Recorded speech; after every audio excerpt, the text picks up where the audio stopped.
Parte 1. El encuentro que lo cambió todo. Mi vida era una rutina monótona y predecible. Cada día, el mismo ciclo se repetía. Me despertaba en mi pequeño apartamento, con olor a humedad y a viejas alfombras, tomaba el autobús para ir a trabajar y, al llegar, el familiar aroma a serrín, comida para mascotas y pelo mojado de los perros me invadía. Trabajaba en una tienda de animales. Mi trabajo consistía en todo lo que te puedas imaginar: limpiar las jaulas de los hámsteres, cambiar el agua de los acuarios, pasear a los cachorros que esperaban ser adoptados y, por supuesto, aguantar las exigencias de los clientes. Me gustaban los animales. A diferencia de las personas, ellos eran sencillos. No fingen, no esconden sus emociones. Son lo que son. Me sentía más a gusto con ellos que con los humanos. Pero mi sueldo era ridículo. Vivía al día, contando cada centavo. A menudo pensaba que estaba atrapado en ese círculo sin salida, sin ninguna esperanza de escapar. Mis sueños de tener una casa propia o de viajar por el mundo me parecían fantasías infantiles. Un día, al final de la tarde, justo cuando me preparaba para cerrar, la campanilla de la puerta sonó y entró una anciana. Estaba muy encorvada y su rostro estaba lleno de arrugas, como un mapa de una vida muy larga. Empujaba una silla de ruedas en la que iba una chica. A juzgar por su apariencia, no tendría más de 18 o 19 años. Su pelo, liso y oscuro, le caía sobre los hombros, y en sus rodillas llevaba un cuaderno de dibujo. Me di cuenta de que su cuerpo estaba inmóvil, pero sentía que su espíritu estaba aún más atrapado. En sus ojos no había ni un solo destello de luz, solo un vacío que parecía absorber toda la energía de la tienda. La abuela se acercó al mostrador y me preguntó por la comida para loros. Le expliqué la diferencia entre los distintos tipos de semillas y los suplementos vitamínicos, y ella me escuchaba con atención, asintiendo con la cabeza. Sus manos temblaban un poco al sostener la bolsa de comida. Me di cuenta de la ternura con la que le arreglaba la manta a su nieta en el regazo. Era obvio que esa mujer vivía por y para ella. Cuando terminó de comprar, la abuela se dio la vuelta y me miró directamente. Me dijo que había notado lo paciente que era con los animales y que, al parecer, me gustaban. Y entonces, sin rodeos, me ofreció un trabajo. Me preguntó si estaría dispuesto a pasar tiempo con su nieta después de mi horario laboral. Me dijo que me pagaría mucho, una cantidad que superaba con creces lo que ganaba en la tienda. Al oír eso, la chica de la silla de ruedas giró la cabeza y me lanzó una mirada de desprecio.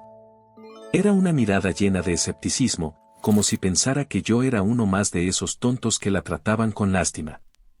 Aún así, por mi precaria situación económica, no lo dudé ni un segundo. Acepté. La abuela sonrió y me dio un trozo de papel con su dirección y número de teléfono. Sentí una mezcla de emociones: alivio por la oportunidad de ganar más dinero, pero también una extraña ansiedad por lo que me esperaba. Después de todo, la nieta no parecía muy emocionada con la idea. Mi primera visita a su apartamento fue incómoda. La abuela me recibió con una sonrisa y me invitó a pasar. El apartamento olía a pan recién horneado y a antigüedad, como los hogares que han estado habitados por generaciones. Me llevó a la habitación de la chica, que se llamaba Alina. Estaba sentada en su cama, con un cuaderno de dibujo en las rodillas. No me miró ni una vez. La abuela me dijo que nos dejaba solos para que habláramos. El silencio en la habitación era tan denso que casi se podía cortar con un cuchillo. Me quedé allí, en medio de la habitación, sin saber qué decir. Intenté iniciar una conversación sobre el tiempo, sus dibujos, cualquier cosa. La única respuesta que obtuve fue el silencio. Ni siquiera se movía, no reaccionaba a mis palabras. Sentí que no existía para ella. Me sentí como un tonto hablando solo. Después de media hora, la abuela regresó y me preguntó cómo había ido todo. Le dije que había sido difícil. Ella sintió con comprensión y me dijo que era normal, que Alina era muy reservada. A partir de ese día, mi rutina cambió. Cada noche, después de cerrar la tienda, me dirigía a su casa. La escena siempre era la misma: yo le hablaba, ella me ignoraba. A veces la llevaba a pasear por el parque, empujando su silla de ruedas por los senderos. Ella solo miraba fijamente el horizonte, sin decir una palabra. Sentía que era un cuidador, no un amigo. Me frustraba no poder llegar a ella. Su indiferencia era como un muro impenetrable. Pero seguía yendo. El dinero me ayudaba, pero había algo más. Quería entenderla. Quería saber qué la hacía tan distante. La abuela, al ver mis esfuerzos, me animaba. Me contó que Alina tuvo un accidente de coche a los 15 años. La atropellaron en un cruce de peatones. Desde entonces, no podía caminar. La abuela me dijo que al principio, Alina intentó rehabilitarse, pero con el tiempo perdió la esperanza y se aisló por completo. Me mostró fotos de ella antes del accidente, riendo con sus amigos en la playa, actuando en una obra de teatro escolar. Al ver esas fotos, me costaba creer que era la misma chica que ahora estaba sentada en la silla de ruedas. Un día, por casualidad, eché un vistazo a su cuaderno de dibujo. No había dibujos de gatitos lindos o cachorros. Había pájaros con alas rotas, peces varados en la orilla, un lobo solitario bajo la lluvia. Todos estaban dibujados con una tristeza tan profunda que me conmovió. Entendí que no solo estaba dibujando animales. Se estaba dibujando a sí misma. Un día, mientras la paseaba por el parque, se detuvo y señaló un pájaro en un árbol. Fue la primera vez que me señalaba algo. Me quedé sorprendido. Le pregunté qué pájaro era, y me dijo que era un herrerillo. Su voz era suave, casi un susurro. La escuché. Me dijo que su abuela le había enseñado a identificar a todos los pájaros del parque. Esa fue la primera vez que tuvimos una conversación de verdad, aunque duró solo unos minutos. Fue un pequeño paso, pero para mí, fue como escalar una montaña. Poco a poco, las cosas empezaron a cambiar. Me contaba historias de su infancia, de cómo su abuela la llevaba a pasear por la playa y a buscar conchas. Me dijo que le gustaba ir al zoológico. Al poco tiempo, empecé a llevarle libros sobre animales para que los dibujara. Le llevé uno sobre zorros, y ella se emocionó. Sus ojos brillaron por un segundo, y fue increíble. En ese momento, supe que la distancia entre nosotros se estaba acortando. Por primera vez, sentí que la estaba conociendo de verdad. Un día, llegué a su casa y la abuela no estaba. La puerta estaba abierta. Entré y sentí que algo no estaba bien. En el salón, Alina estaba sentada en su silla, mirando a su abuela, que yacía inmóvil en el sofá. Me acerqué y comprendí lo que había pasado. La abuela había muerto. Alina no lloraba. Simplemente miraba fijamente a su abuela. Su rostro estaba pálido. No sabía qué hacer. Simplemente la abracé. Lloró en mis brazos, sin hacer ruido, y me dijo que ahora estaba completamente sola. Parte 2. El giro inesperado. El mundo de Alina se derrumbó ese día. La abuela, su única familia, el pilar de su vida, se había ido. No sé cómo, pero me encargué de todo. Llamé a los servicios de emergencia, me ocupé de los trámites, del funeral, de hablar con los trabajadores sociales. Ella simplemente me miraba con esos ojos vacíos, tal como la primera vez que la vi. Era como si la tristeza la hubiera consumido por completo. El apartamento se sentía vacío, el silencio era ensordecedor. Me quedé allí, en el sofá, sin saber qué iba a pasar. No podía simplemente irme y dejarla sola. Después del funeral, me senté con ella en la sala de estar. Le dije que no estaba sola, que yo estaba allí para ella. Le ofrecí que se mudara conmigo. Le expliqué que mi apartamento no era grande, que era un lugar humilde, pero que haríamos espacio para ella. Le dije que me encargaría de sus necesidades, de todo. Ella me miró con una expresión de incredulidad, como si no creyera lo que estaba escuchando. Y entonces, por primera vez, vi un destello de furia en sus ojos. Me dijo que no quería ser una carga para nadie. Intentó levantarse de su silla de ruedas, algo que nunca había hecho delante de mí. Su cuerpo temblaba, sus manos agarraban con fuerza las ruedas, pero no podía. Intentó arrastrarse. La detuve y le pregunté qué estaba haciendo. me dijo que se iba a ir. No me dijo a dónde, solo que no podía quedarse allí, que no quería estar con nadie. Le dije que no podía irse, que no tenía a dónde ir. A pesar de mis protestas, ella siguió intentando salir del apartamento. Me empujó con todas sus fuerzas. Yo la seguí. Cuando salió a la calle, empezó a rodar su silla de ruedas tan rápido como pudo. Le grité que parara, que la ayudaría. Ella me ignoró y siguió rodando. Sentí un miedo incontrolable, no podía dejarla sola. Corrí detrás de ella, sin prestar atención al tráfico. Mi único pensamiento era alcanzarla. Y entonces, de repente, sentí un impacto tremendo. El mundo se volvió negro y el sonido de un claxon resonó en mis oídos antes de que todo se silenciara. Cuando recuperé la conciencia, solo escuchaba el sonido de una sirena lejana. Abrí los ojos y la vi. Estaba a mi lado, arrodillada en el suelo, con el rostro pálido y los ojos llenos de lágrimas. Sus manos temblaban mientras sostenía mi cabeza. Me gritaba que no me durmiera, que esperara. Fue ella quien llamó a la ambulancia. Pude ver en sus ojos no solo miedo, sino también desesperación. Me di cuenta de que ella se preocupaba por mí. La llevé a la ambulancia conmigo.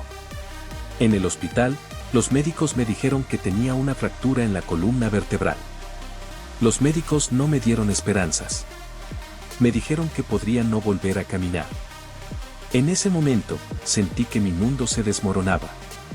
Pensé en mi vida, en mi trabajo en la tienda de mascotas, en mi futuro incierto. Estaba devastado. Estaba tirado en la cama del hospital, con la mente en blanco, cuando vi a Alina entrar en la habitación. Empujaba una silla de ruedas. Me dijo que no se iría, que se quedaría conmigo. Y lo hizo. A partir de ese día, se quedó a mi lado. Mi habitación de hospital se convirtió en nuestro mundo. Ella me cuidaba, me daba de comer, me ayudaba a hacer los ejercicios de fisioterapia. Su indiferencia había desaparecido por completo. Ahora, sus ojos estaban llenos de una calidez que nunca había visto antes. Las horas se convirtieron en días, y los días en semanas. Pasábamos la mayor parte del tiempo juntos. Me contaba historias de su infancia, de cómo su abuela la llevaba a pasear por la playa. También me habló de su accidente, de cómo había perdido toda la esperanza de volver a caminar. Y yo le conté mi vida, de cómo soñaba con abrir mi propio refugio de animales, un lugar donde los animales abandonados pudieran vivir en paz. Me sentía muy agradecido. A pesar de que mi cuerpo estaba roto, me sentía más vivo que nunca. Un día, Alina sacó su cuaderno de dibujo. Pero esta vez, no dibujó animales tristes. Empezó a dibujar una figura en una cama de hospital, con una pierna vendada. Al principio, no me di cuenta de que era yo. Pero luego, vi la forma de mi cara, los mechones de mi pelo, y me di cuenta de que era yo. En ese dibujo, mis ojos no tenían la mirada perdida que a veces sentía. Tenían una mirada llena de esperanza. Me lo mostró, y vi un brillo en sus ojos. Le pregunté qué sentía al dibujarlo, y me dijo que se sentía tranquila. Comprendí que el arte era su forma de procesar el mundo. Nuestras conversaciones se hicieron más profundas. Hablábamos de nuestros miedos, de nuestros sueños, de lo que queríamos del futuro. Un día, me preguntó si me arrepentía de haberme metido en su vida. Le dije que no me arrepentía de nada, que si no hubiera hecho lo que hice, nunca la habría conocido de verdad. Me sonrió, y fue la sonrisa más hermosa que había visto en mi vida. Con el tiempo, empecé a tener pequeños avances en mi recuperación. Pude mover los dedos de los pies, luego los tobillos. Cada pequeño movimiento era una victoria. Alina celebraba cada uno de ellos como si fuera la victoria de la Copa del Mundo.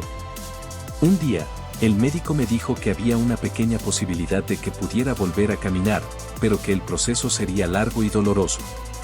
Sentí una ola de esperanza y miedo al mismo tiempo. Alina me tomó la mano y me dijo que lo haríamos juntos, que me ayudaría en cada paso del camino. Ella empezó a ir a la biblioteca del hospital a buscar libros sobre lesiones de la columna vertebral y ejercicios de rehabilitación. Empezó a estudiar fisioterapia por su cuenta. Me leía los libros en voz alta, y a veces, me corregía cuando hacía mal un ejercicio. Su determinación era increíble. Me inspiraba a seguir adelante. Parte 3. Un paso adelante. Mi proceso de rehabilitación fue un infierno. Había días en los que sentía que no podía más, que el dolor era insoportable y que nunca volvería a caminar. En esos momentos, Alina era mi ancla. Me recordaba lo lejos que habíamos llegado y me decía que no me rindiera. Me leía en voz alta los libros que había encontrado en la biblioteca, me contaba historias para distraerme del dolor y a veces, simplemente me abrazaba. En esos abrazos, me sentía seguro y amado. Un día, el fisioterapeuta me dijo que era el momento de intentar dar mis primeros pasos. El miedo me invadió. Había pasado tanto tiempo en la silla de ruedas que no sabía si mis piernas recordarían cómo caminar. Alina estaba a mi lado, tomándome de la mano. Me dijo que lo hiciera a mi propio ritmo. Con una respiración profunda, me agarré a las barras de la pared y me levanté. Mis piernas temblaban como hojas. Di un pequeño paso, luego otro. Era como si mis piernas estuvieran hechas de gelatina. Alina no me soltaba la mano. Me apoyé en ella, y con su ayuda, di unos cuantos pasos más. Lloré de alegría. Y ella lloró conmigo. Habíamos logrado lo imposible. Desde ese día, mi progreso fue constante. Pude caminar con muletas, luego con un bastón, y finalmente, pude caminar por mí mismo. La sensación de poder caminar de nuevo era indescriptible.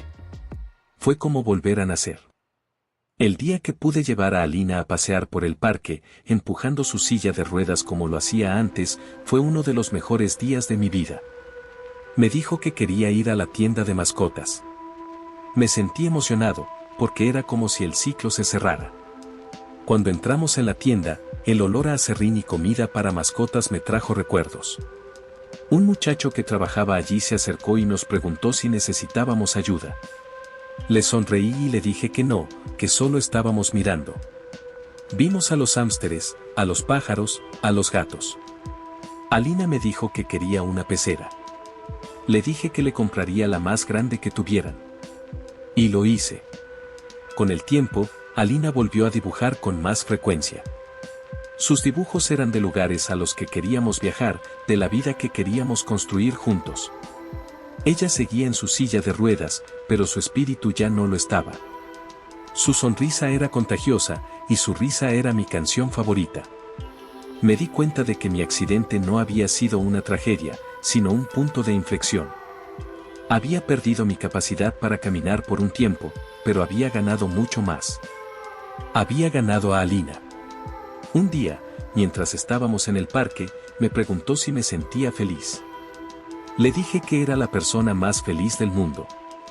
Le pregunté si ella también lo era, y me dijo que sí, que no creía que el destino la hubiera traído hasta mí por casualidad. Me dijo que había una razón para todo. Le dije que estaba de acuerdo. Y me di cuenta de que teníamos una historia de amor que no estaba basada en cuentos de hadas, sino en la realidad. Había dolor, había miedo, pero también había amor y esperanza. Y eso era todo lo que necesitábamos. Un día, mientras la ayudaba a prepararse para ir a la cama, me preguntó si me casaría con ella. Me quedé en silencio, procesando la pregunta. No había una respuesta que pudiera dar con la voz. La besé, y en ese beso le di mi respuesta. Me dijo que había entendido. Nuestra vida juntos no era un cuento de hadas. Había desafíos, había días difíciles, pero teníamos algo que era más fuerte que cualquier obstáculo, teníamos el uno al otro. Y eso era suficiente. Y así, el chico de la tienda de mascotas que apenas podía llegar a fin de mes, encontró algo mucho más valioso que el dinero, el amor, la esperanza y el futuro que siempre había soñado. Parte 4. Juntos, contra todo pronóstico. La vida después del hospital no fue un cuento de hadas. Había desafíos, había días difíciles, pero teníamos algo que era más fuerte que cualquier obstáculo, nos teníamos el uno al otro. Y eso era suficiente. Mi cuerpo se había recuperado, pero Alina seguía en su silla de ruedas. La ironía no se nos escapaba. A menudo nos reíamos de cómo nuestras vidas se habían entrelazado de una manera tan extraña. Yo había perdido la capacidad de caminar por un tiempo y ella seguía sin poder hacerlo. Nos apoyábamos mutuamente, sin importar las circunstancias. Un día, Alina me pidió que la llevara a la playa. Hacía años que no iba. Le dije que sí, sin dudarlo. Alquilé una furgoneta especial y condujimos hasta la costa. El olor a sal y a mar me llenó los pulmones. Alina cerró los ojos y respiró hondo. Me dijo que podía sentir la brisa en su cara y que le traía recuerdos de su infancia con su abuela. Empujé su silla de ruedas por la arena hasta que llegamos a la orilla. Se quedó allí, mirando el horizonte, y vi una lágrima correr por su mejilla. No le pregunté por qué lloraba. Simplemente me senté a su lado. Me tomó de la mano y me dijo que se sentía libre. En la playa, me sacó su cuaderno de dibujo. Pero esta vez, no dibujó animales o paisajes. Me dibujó a mí. Me dibujó de pie, caminando por la arena. Me dibujó a mí, empujando su silla de ruedas. Y luego, me dibujó a mí, empujando su silla de ruedas, mientras ella me tomaba la mano. Le pregunté qué significaba el dibujo. Me dijo que significaba que no importaba si podíamos caminar o no, porque siempre estaríamos juntos. Con el tiempo, mi rehabilitación se hizo más fácil. Mis músculos se fortalecieron, mis movimientos se hicieron más fluidos. Volví a correr. La primera vez que lo hice, sentí una alegría indescriptible. Fue como si mi cuerpo, mi mente y mi alma estuvieran unidos de nuevo. Pero no me olvidé de lo que me había pasado. Siempre llevaba conmigo la cicatriz en mi espalda, un recordatorio de que mi vida había cambiado para siempre. Un día, mientras estábamos en el parque, me preguntó si me sentía feliz. Le dije que era la persona más feliz del mundo. Le pregunté si ella también lo era, y me dijo que sí, que no creía que el destino la hubiera traído hasta mí por casualidad. Me dijo que había una razón para todo. Le dije que estaba de acuerdo. Y me di cuenta de que teníamos una historia de amor que no estaba basada en cuentos de hadas, sino en la realidad. Había dolor, había miedo, pero también había amor y esperanza. Y eso era todo lo que necesitábamos. Un día, mientras la ayudaba a prepararse para ir a la cama, me preguntó si me casaría con ella. Me quedé en silencio, procesando la pregunta. No había una respuesta que pudiera dar con la voz. La besé, y en ese beso le di mi respuesta. Me dijo que había entendido. Nuestra vida juntos no era un cuento de hadas. Había desafíos, había días difíciles, pero teníamos algo que era más fuerte que cualquier obstáculo, teníamos el uno al otro. Y eso era suficiente. Y así, el chico de la tienda de mascotas que apenas podía llegar a fin de mes, encontró algo mucho más valioso que el dinero, el amor, la esperanza y el futuro que siempre había soñado.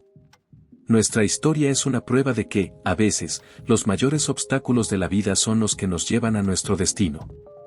El destino que nos unió en esa pequeña tienda de animales, donde todo empezó con un pájaro, un cuaderno de dibujo y una mirada de desprecio que se convirtió en una mirada de amor.